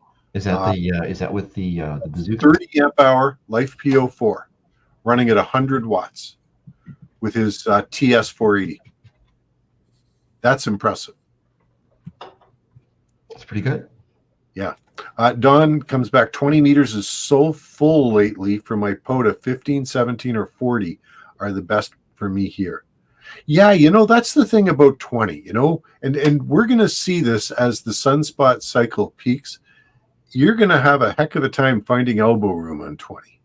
Yeah. So this is going to make the higher bands, especially 15. If you can get an antenna, that's that's a big band. It's almost half a megahertz, including the CW portion. Yeah. There's a lot of real estate up there. You're always going to find a spot to operate. My money is always going to be on 17 meters. Small band. It's kind of odd. 20 usually a 20 meter antenna will tune 17 in some cases. But it's almost always open. And you'll never hear me criticize 17 meter band. I love it. Yeah. No, I have not done enough 17. I'll honestly, I've probably made a dozen contacts on 17 over my entire ham career. So I really ought to. And I've got a 17 meter ham stick. So, and I now have a magnet mount that I can use with it. So I got no excuses. That's a 20 meter half square that we used to do with tune 17. That's true too. Yeah. Absolutely. That was okay. NVIS on bazooka in this mode, 300 to 500 miles range. That's pretty good. That bazooka is a nice broadbanded antenna too. I'm going. Oh, hey, here's bike tour. I'm going for extra. Very new general. Welcome to the hobby. With no HF rig. Thinking FT710. What's your suggestion for my first antenna? Tim, I want to throw this one over to you first. Okay. Where are you going to operate from? That would be my first question. If he's operating from home, are you going to hang it? How are you going to do that? So I would either look at, for the 710, I would either look at an OCF if you can do it, or some version of an NFET if you have trouble getting things up in the air. Other than that, go buy a tower, get a 40-meter beam with a big rotor and an amp. There you go. No, I'm kidding. Yeah, usually OCF or one of the NFEDs will cover it. It'll do just about everything you want it to do. If you're new and you're getting into HF, that gives you a couple different bands to pick from. Your range is going to be pretty good, depending on conditions, of course. If you can get it 20, 25 feet up in the air, that'll do the job generally. The linked NFED, the one that I do, if you don't want to do the full 40, the full 60 feet, 66 feet of it, you just throw the 20 end up in the air. You get 20 and 10. That takes care of the majority of at least the POTA stuff that people are going to do. You'll be able to do DX with it, and see how you like that. And if your interest in your taste is peaked enough, you can go from there. There's pretty much the world is open to you. The only gripe is that the AC internal tuners will only do 3-to-1. Right. So my 2 cents would be drop $100 on like a used MFJ manual tuner on eBay or something like that. I know. LDG. Just saying, okay. If you don't want to get crazy with it, because LDG is gonna run you used. $150. Under $50. I've never bought a new LDG. I guess that's not true, but I currently own 2 LDG tuners acquired off the used market. Yeah, you can buy them used, but they're still going to run you, even used, unless you pick them up cheap at a Hamfest or something like that, for $150 usually, right? That whereas a cheapo manual one, and you get a lot more fun, tweaking the manual tuner than you will the automatic anyway. You have a point there, Tim. Yeah. Absolutely. Hey, Chris, do you want to weigh in with your suggestion? So here's what I'm thinking: his 710. I don't think he's going to be taking that out. I think it's going to sit on a desk. It's my guts kind of telling me that.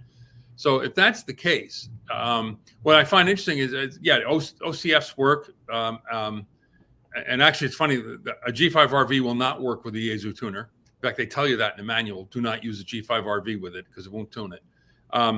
But it's interesting.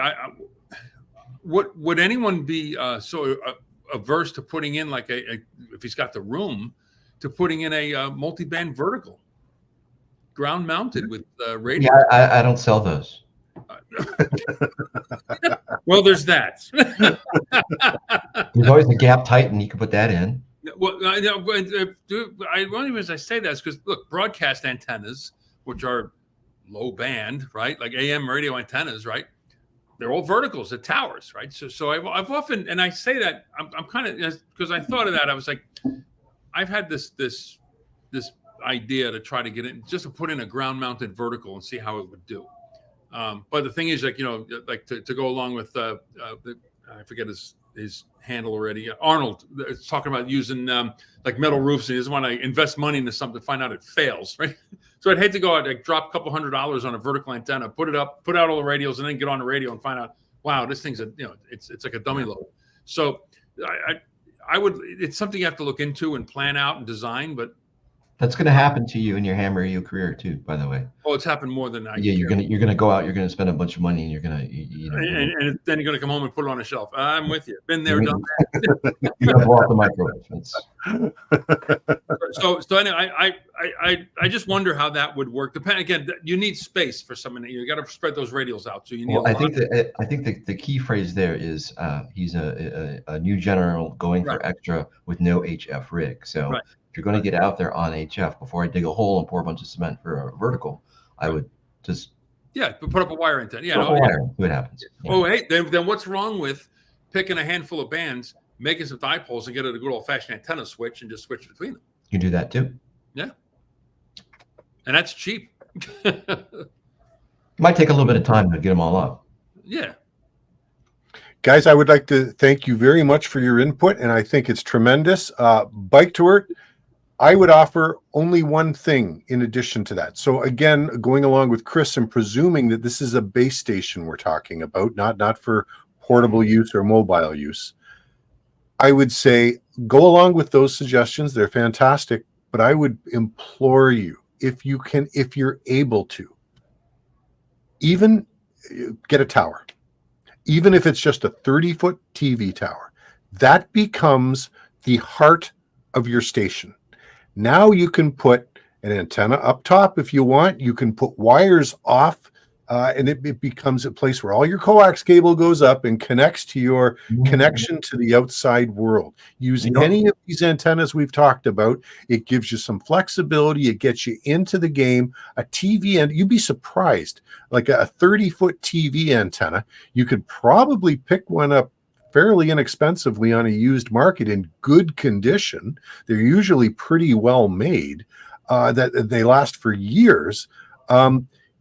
Get one of those, install it, and run your wires off there. It gives you a chance to try different things, to have a permanent mounting place for the high end of your antenna if you're running something like an end fed or the midpoint of a dipole.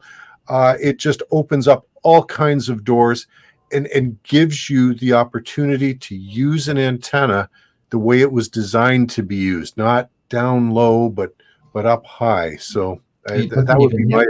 It doesn't even have to be that complicated. I think I bought, it was either at Gigaparts or DX Engineering or one of those places. There's a bracket that gives you like 2 aluminum stakes. You put that in the ground, and it's got like a crossbar with a clamp in it, and it's got two bolts, right? One swings, so you pull the bottom bolt out, and the top bolt lets it do this, and some military masses, 4-foot military mass sections, aluminum or fiberglass. You do that too. Yep. And put up, just attach a pulley on the top. They've even got, actually, one of my goals for this year is to put this top of it. I've had this thing sitting around for like 2 years now. And what that is. Ooh, I know what that is. So so this goes into the military mast, right? Just clamps around the top, then it has a cap that goes on there, and then on the other side you've got the pulley and just a regular rope. Oh, that's cool. Flagstaff rope will do that. And that thing is, well, I've got 8 4-foot sections, so 32 feet, right? And then at the top I've got a little 6-foot TV pole with a rotor that I use for the rotatable dipole. And this kind of thing wasn't expensive at all. In fact, it's got a... Oh, yeah. I think I've been on that website. So that, there, a goal for 2024. Yeah, I like it. That's a good one. Okay. Let's move along, guys, because I'm seriously running behind again. His bazooka is a high gain center connections. High gain. That's an MFJ brand, isn't it? It is now. Yeah, center connection. So I guess he built it based upon, he bought the part, and is that what you're saying, Don? Okay, all your channels very insightful. We are trying to offer training classes here in Minnesota for new hams and old ones alike. Well done. Great work on promoting the hobby, Don. That is fantastic. Okay. We got to talk about all that chameleon stuff, though. Well, yeah. Philip's back talking about which rig between the 891 or the 6100. Philip's coming down where you came down, Tim, which was the G90, right? Yeah, that's another option. Mm-hmm. I mean, the 6100 is cool because it's got the little pan adapter and it's got all the, it's slick, right? So it's got the little thing. All I'm saying is that new guy out there, 10 watts. It's just like the old QRP days, right? When nobody starts out as a ham starting doing this thing. I'm going to run QRP. No, it's something it's like an acquired taste. If you go out there, I'm the QRP. You're going to get frustrated. I'm threatening to do this, and it's been in the back of my mind for a couple of years now. I am going to do a video why a QRP rig should be your first radio. Okay. Not ready yet. I'm going to now put some thought into it, and I'll build it out. Before the advent of a lot of the digital modes, though. Yeah. Right. Because you're always out there doing SSB QRP, which is exercise in I mean, bless you for it, but I would rather. I remember when like JT65 and the old PSKs were out there. Now those QRP, that's a different thing. CW QRP even too. Yeah. But you have to learn CW, and then you have to have a computer or some other equipment that you're dragging with you. Right. Go out there with a man pack and a mic with 5 watts or 10 watts. That's Yes. but you acquire a taste for that. Yeah. Your skills as a ham that you've developed over time get applied to that particular area. Yes. If you go Very true. Start driving a Formula One race car, it's not going to be the same when you get in your truck. Yeah, no kidding.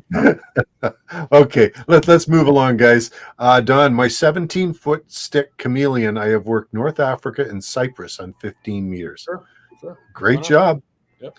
As for his vertical, 2 16-gauge speaker wires at 17 feet long, perfect for all bands. He goes on, counterpoises for 40 meters are 17 feet long. That's not very long.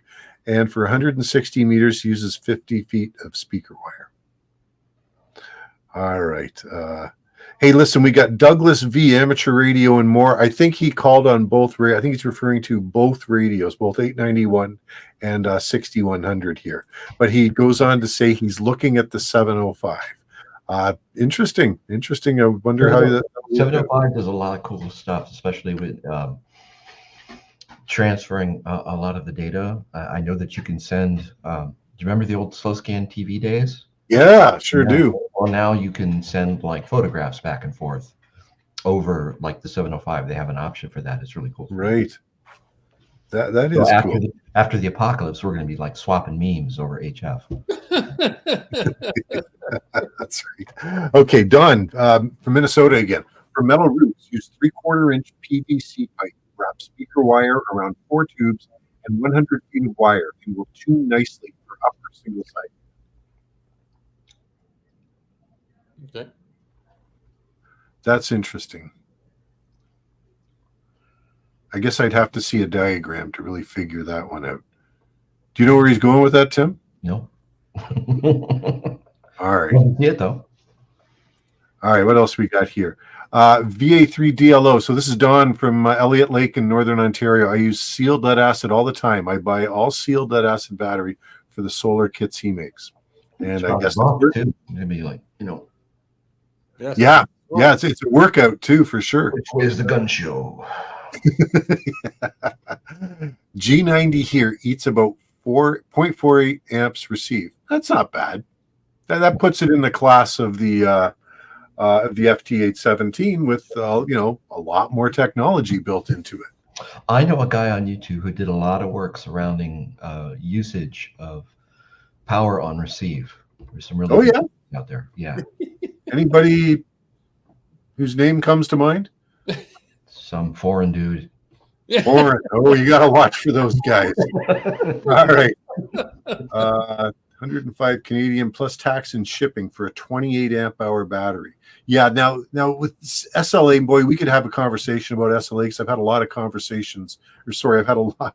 I guess I'm getting tired, guys. I've had a lot of experimentation, utilization of SLAs. They do require some careful handling, or you will destroy them. You have to keep them charged up on a regular basis, or they will just go away. All right, what do we got here?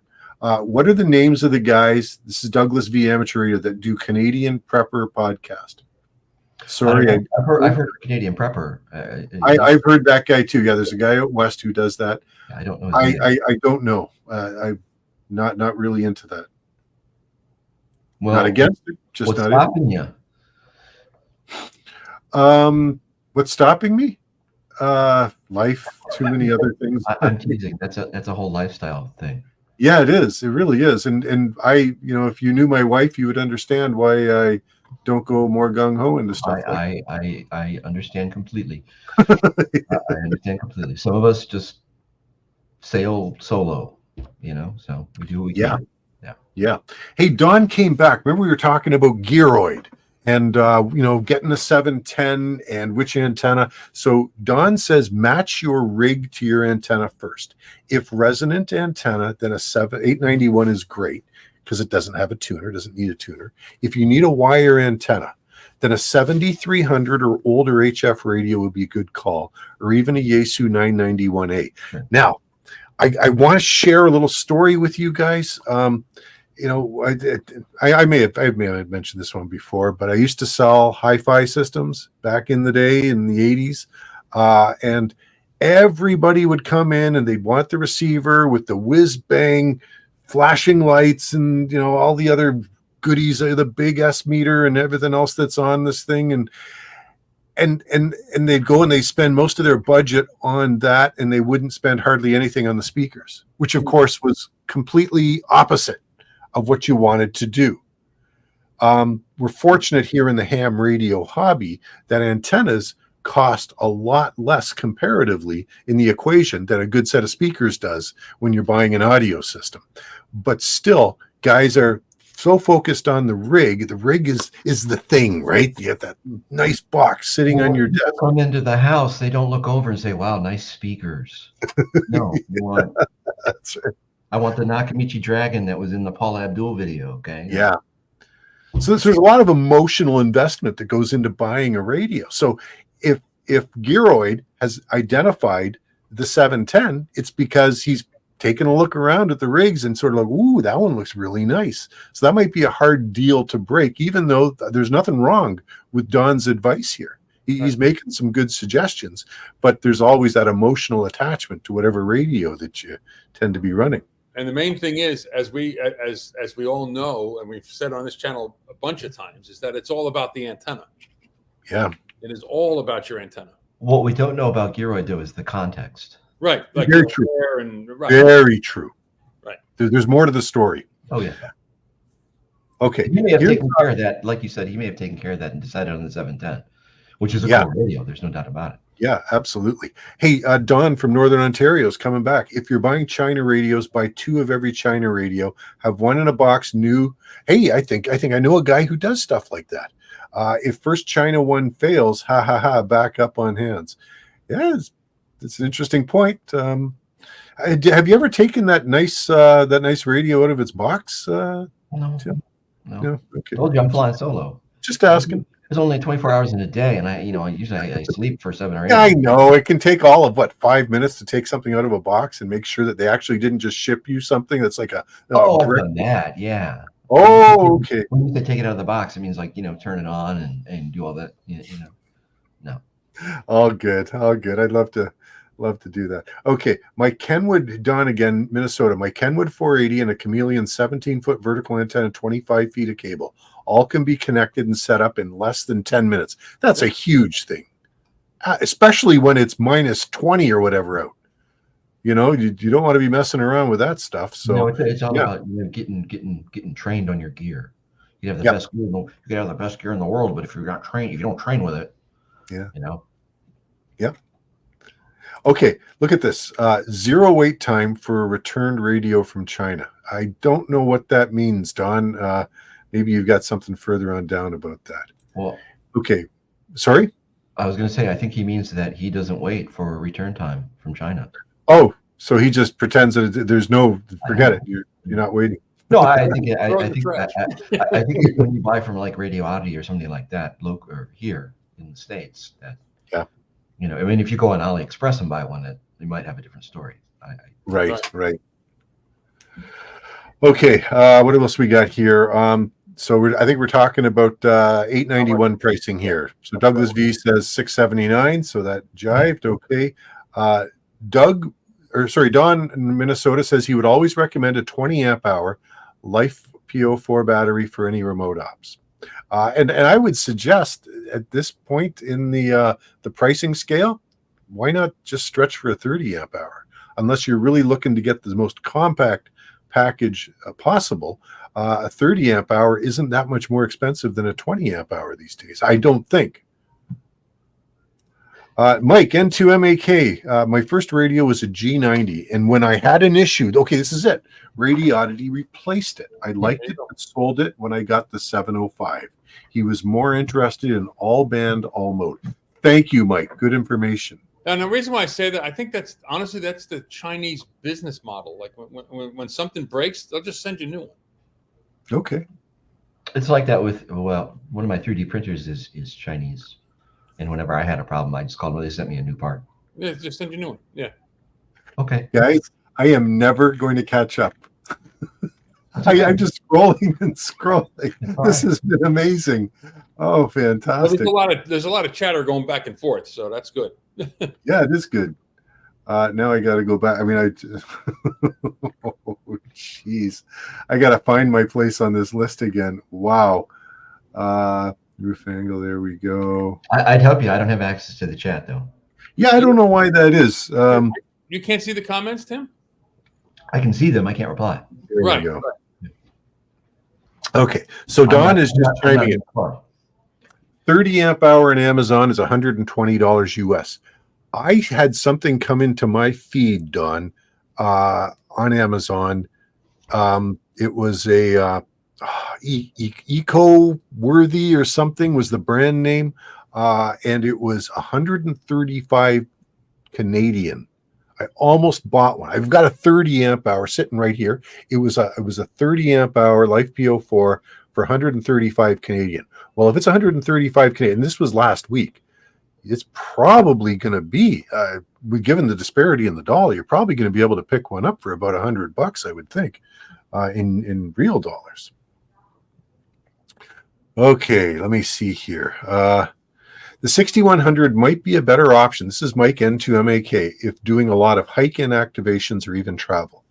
Also, it has a built-in sound card for digital, which the 891 and G90 don't have. You can use a small battery too. Yeah, absolutely. Light, compact, doesn't take as much juice. Great features. 10 watts for digital, no problem. Yeah. Oh boy. What are we at?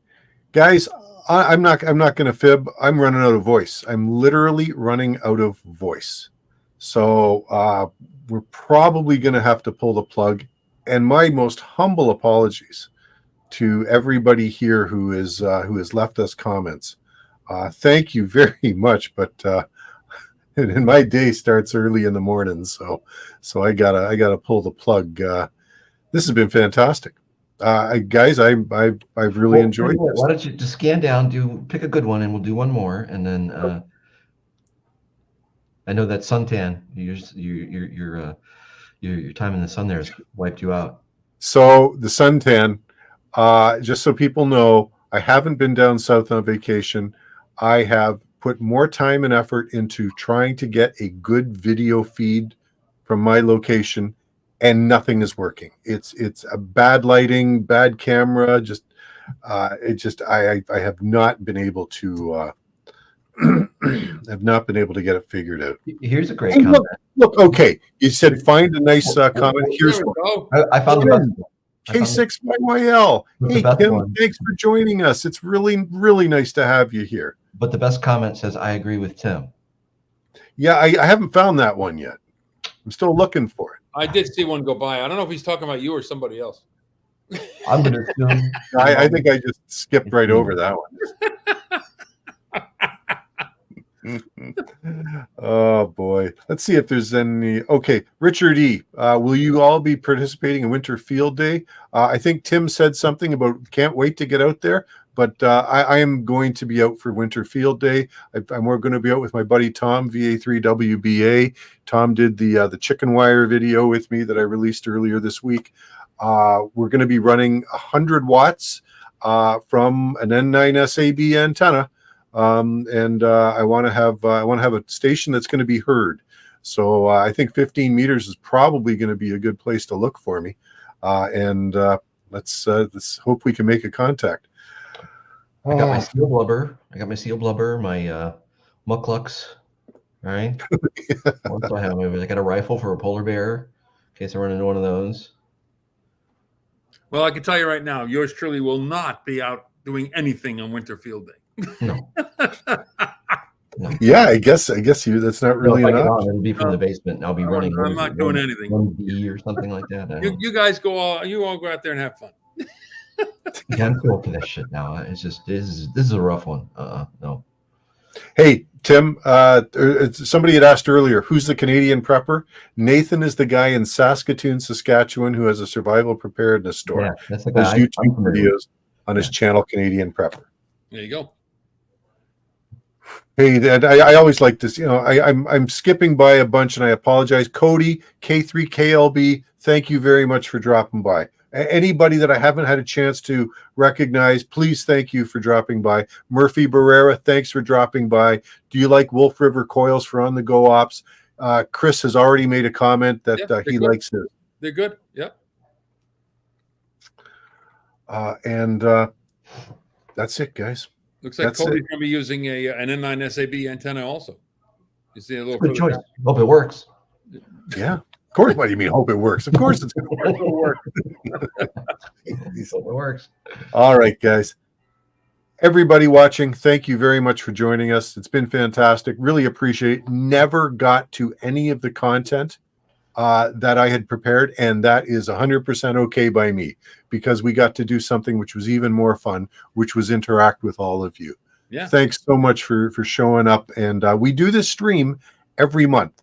Typically, the three of us willing, and if our schedules align, it's the third Thursday of every month, 8 o'clock Eastern. That would be 7 o'clock Central. Love to have you in for future streams. Make sure you, and for both Tracy and I, whoever stream you're watching on, make sure you hit like and subscribe. That way you get notified next time we do this. Chris's channel, Kilo 2, Charlie Juliet Bravo Radio. If you're watching this on Outdoors on the Air, please get over to Chris's channel. There's a link in the description. Subscribe. Chris has some great stuff over there. Tim, eBay store. Go check out Tracy's channel too. I'm gonna have to cheat on you. Sorry, but I'm gonna be on the European Ham Radio Show on Sunday. Oh, cool. 2:30 Central, I think. You're spreading your wings. Look at you go. Oh yeah, I mean, I'm like a flower. I just opened. It's international on us. And random wires are back in stock now too. The redesigned random wire in multiple colors is up. Good. Multiple colors. I like it. Everybody's been all of a sudden there's all this discussion about random wires. You know, we're doing the random wire a couple of years ago. Nobody batted an eye. Now all of a sudden random wires are chic or in vogue. Nice. All right. So I have them. Well, good luck on the Europe. Say hi to all the European hams for us. Yeah, I'll do that. I'll do that. Who's hosting? Anybody I would know? You know what? I can see all of their faces, but I don't remember. Are they YouTubers? Yeah, the European Ham Radio Show. He just Walt's on there sometimes, I think. Oh, is he? Okay. Yeah, I don't know if he's like he may be like me, like a semi-permanent guest kind of thing. You know. Right. Yeah. But yeah, they do some interesting stuff. All right. I know there's a couple of Norwegians, a German guy, sometimes Walt, which I think he counts as Polish, right? When he's over there, yeah. Yeah, going back and forth. Mm-hmm. And Tim G5TM pops in there. I know. Oh, nice. I've seen him in the chat. So. Oh, very cool. Okay. Anyway, yeah, it's Sunday, 2:30-ish. All right, good stuff. Gentlemen, it's been a pleasure. Thank you very much. Thanks to everybody again. It's time to pull the plug. Holy cow, this has been our longest one ever, and it's been a lot of fun. It's been a blast. This is great. Yep. Night. Okay. 7-3, everybody, and we'll catch you next time. Bye now. Stay warm. Yeah.